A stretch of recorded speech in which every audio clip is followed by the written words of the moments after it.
সৈনিক সন্তানের শেষ চিঠি। আচ্ছা, মানে না আপনার ছেলেকে হাত দেখালাম তার মানে না আপনার ছেলে এই ব্যাপারটা হচ্ছে সৈনিকের তো না বলুন। এই চিঠিটা লিখছি তোমার বড্ড মনে হচ্ছে এই দিনে, কতদিন দেখা হয়নি মা। তুমি বলবে ফোনে দেখেছি, কিন্তু সেই অনেক দিন আগে। এখানে কোনো ফোন নেই, এখানকার নিয়ম এটাই, তাই কাগজে লিখি। পুরোনো দিনগুলি ভিড় করছে মনের মধ্যে ছবির মতন। ছোটবেলায় পড়া না করলে গাছে ছড়লে বেত দিয়ে মারতে, চোখের জল গড়ালে আবার জড়িয়ে ধরে কাঁদতে, আদর করতে, পরীক্ষার সময় রাত জাগতে, পাছে আমি ঘুমিয়ে পড়ি আর ঘন্টায় ঘন্টায় কফি করে দিতে, পরীক্ষার দিন কপালের দই ফোটা। আজ আবার সেই পরীক্ষা, দেশকে রক্ষা করার আদেশ আজ রাতেই। সীমান্তে মেশাই কুশলী দক্ষ হয়ে। জানো মা, ছুটিতে যেতাম যখন তুমি নিজের হাতে খাইয়ে দিতে, কিছু বলতে গেলেই বলতে তুমি এখনো চলো।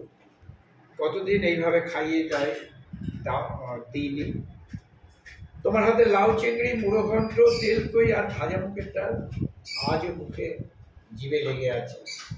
যেদিন মিলিটারি চাকরির জয়েন্টের চিঠি এলো আর্টিলারি টেকনিক্যাল বিভাগে, তখন বাবার মুখ গম্ভীর ছিল। উঠোনের ইজি চেয়ারে বসছিল আর উঠে পায়চারি করছিল ছটফট মনে। মাঝে বলে উঠেছিল কি দরকার ছিল ইলেকট্রনিক নিয়ে পড়বার। আজ বুঝছি কেন সেদিন বাবা ছটফট করছিল আর ওই রকম কথা বলছিল। মাগো, বাবারা কি সব আগেই বুঝতে পারে? কাল সকালে বেরিয়ে পড়বো সীমান্তের উদ্দেশ্যে। জানি না ব্যাটেল ফিল্ড থেকে আর ফিরবো কিনা।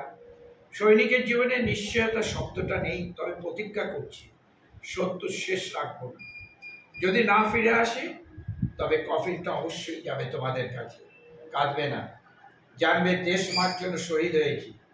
কফিনে কোনো ফুল দিতে বারণ করবে, তবে তোমার ওই তেরঙা কাপড়টা দিও। বলো জয় হিন্দ। ছোটবেলায় তোমার কাপড় নিয়ে শুতাম, তোমার কাপড়ের গন্ধে কখন যে ঘুমিয়ে পড়তাম জানি না। আজও তো শুয়ে কফিনের উপরে থাকলেও গন্ধটা পাবো। বাবাকে কাঁদতে দিয়ে অনেক চাপা কষ্ট এই 15 বছর ধরে মুখে ধরে আছে। কাঁদতে ভালো থাকবে, তুমি বাবার পাশে থেকো। প্রণাম তোমাদের। ওদের বলেছি এই চিঠি কফিনের সাথে নিয়ে যেতে। এবার শেষ করছি, বাবাকে সুস্থ রেখো।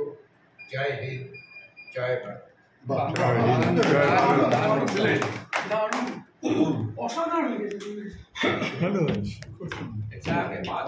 সম্মান জানিয়ে দেশকেও সম্মান, মানে একদম খুব সহজ।